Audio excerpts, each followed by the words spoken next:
Well, hello there. Happy Monday. Dr. Joe from Atlanta. Welcome to Your Wellness for Life.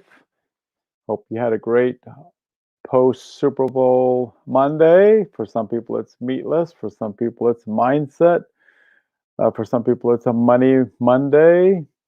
But today, we're going to talk about millennials, believe it or not. It's going to be Millennial Monday.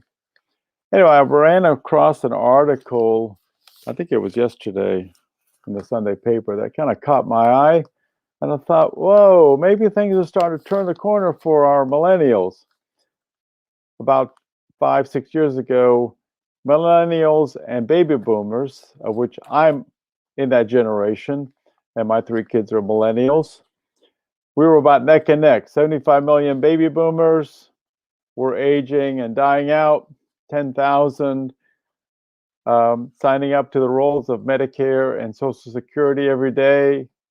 And the millennials obviously are not dying out, and they're the ones that were supposed to pull us out of the Great Recession, and they couldn't because of some sobering statistics that I will go over. But anyway, I ran across this article and I said, whoa, this caught my eye. So the title said, Millennials are changing the world's luxury real estate market. I'm thinking, what's that all about? So they say, they're breaking from notion of starter home, many going big, experts say. In sharp contrast to the slacker stereotype that has defined their generation, millennials aren't living in parents' basements. They're buying multi-million-dollar homes. Whoa, that sounds cool. At 38%, millennials, adults born from 81 to 96, represent the largest share of home buyers in the United States, according to the survey of the National Association of Realtors. They're just as interested in owning a home. They just waited longer to buy their first one, mainly because of the Great Recession of 2008. And so they're breaking from the notion of a starter home that older generations embrace. We started small and then we just worked our way up. Same thing with cars.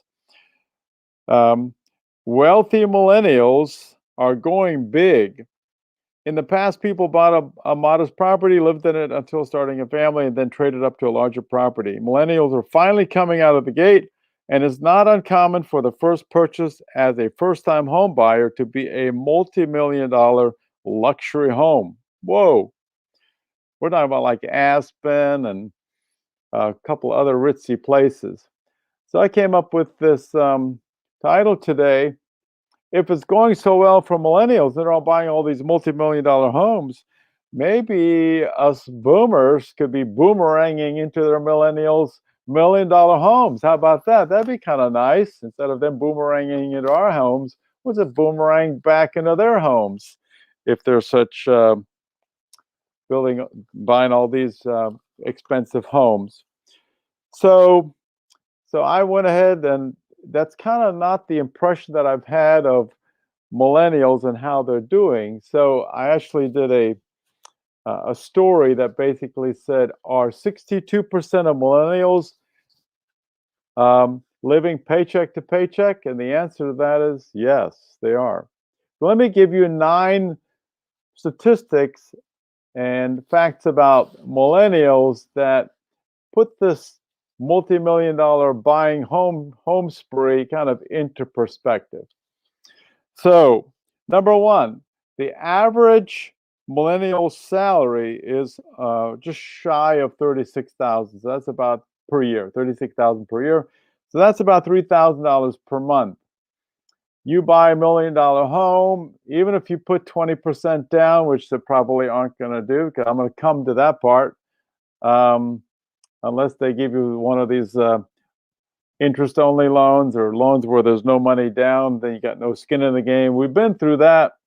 Then what happens is when you can't make payments, they all go belly up. So you buy a $1 million home, you put 20% down, you're going to have monthly payments of about $8,000 a month or so on that $1 million home. Not quite affordable on an $8,000 a month salary. Adjusted for inflation, the annual salary of millennial now is estimated to be 20% lower than the average salary for a boomer at the same age. They're struggling. While millennials have benefited from a 67% rise in wages since 1970, this increase hasn't kept up with inflation, like costs for rent, home prices, and college tuition. And we'll come to that part about their college debt. So, number two, American millennials have an average net worth of less than $8,000, meaning they're financially worse off than any other generation before them. Net worth of American ages 18 to 35 has decreased by 34% since 1996. This makes them dramatically financially worse off than older generations. Millennials are less wealthy than previous generations were at their age at any point between 89 to 2007. Not quite kind of the setting for buying a $1 million ski chalet in Aspen. 70% of millennials have a savings account, but 50% have a balance less than $5,000. Despite millennials' best financial efforts, a large debt load on average is preventing them from saving. 45% of millennials have student loan debt, and I'll come to that. It's $1.5 trillion now. What is it? Number three, I think we're at. Number three. The typical American millennial is also carrying a crippling amount of student debt loan. I mentioned $1.5 trillion. Millennials, a graduating class of 2018, had an average student debt loan of almost $30,000. And that's hindering millennials' ability to save. Number four, it comes as a little surprise that typical millennial defines financial success as being debt-free. They got all this debt. So they do seem to behave financially responsible to some degree, and many of them want to get out of debt. Only 19% of millennials define success as being rich. 60% of it define it as being debt-free. So that's good. You want to minimize the debt, but we'll come to the part where they're actually kind of shooting themselves in the foot a little bit. 81% of early adult households carry a collective debt of nearly $2 trillion. The debt includes car loans and mortgages, but it's mainly made up of student loan debt and credit card debt. And those who carry the latter have an average balance of $3,700. Number five, and those payments. So millennials are spending about $478 per month on non-essential purchases, when baby boomers at that same stage paid about $359 per month. So, and these non-essential purchases are dining out, entertainment, luxury items, and vacations. So they like nice things. They like to do nice things, and that costs money. So they're spending a little bit more than age-matched boomers.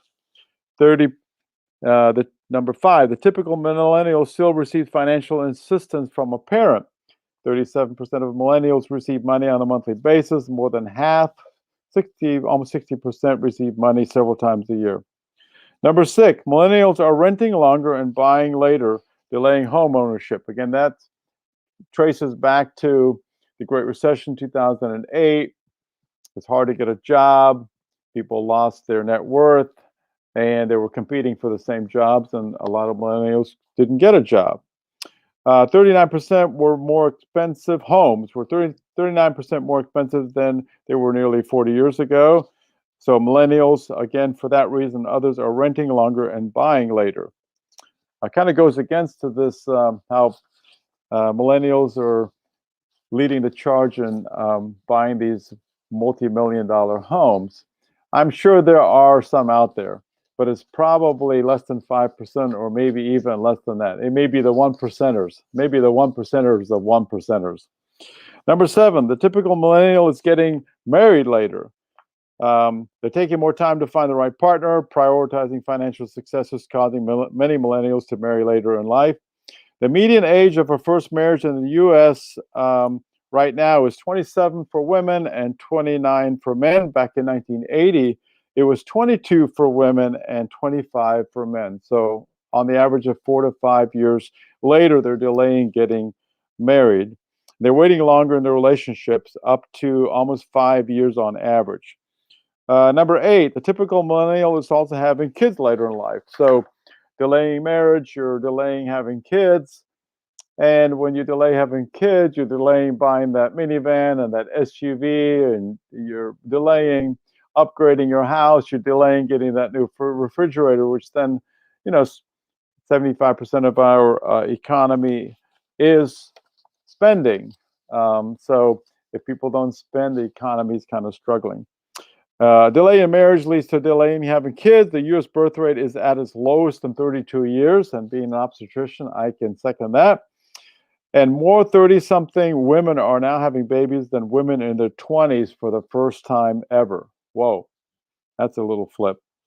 And it costs more than ever to raise a child. And one of the top reasons American millennials aren't having kids or are having fewer kids is because they say they can't afford them. 64% said childcare was too high. 44% said that they couldn't afford more kids, and 43% said they wanted to wait due to financial instability. And number 9, the final one is, despite all this talk about money, the typical millennial doesn't associate being wealthy with a dollar amount. They associate wealth and happiness with experiences. So millennials define wealth as an average personal net worth of 1.9 million. A lot of money.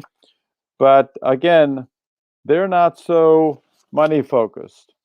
3/4 of millennials respondents said feeling wealthy isn't about the dollar amount, but it's about how they live their lives. And millennials prefer to spend on experiences over buying materialistic things. So that kind of wraps this up. Many millennials have a treat yourself mentality, kind of goes with this, how they prefer experiences over things. They have this treat yourself mentality. And a survey, millennials were asked how often they treat themselves, defined as a purchase made to bring joy. 86% say they treat themselves at least once a month, which then sets them back $110 a month on average.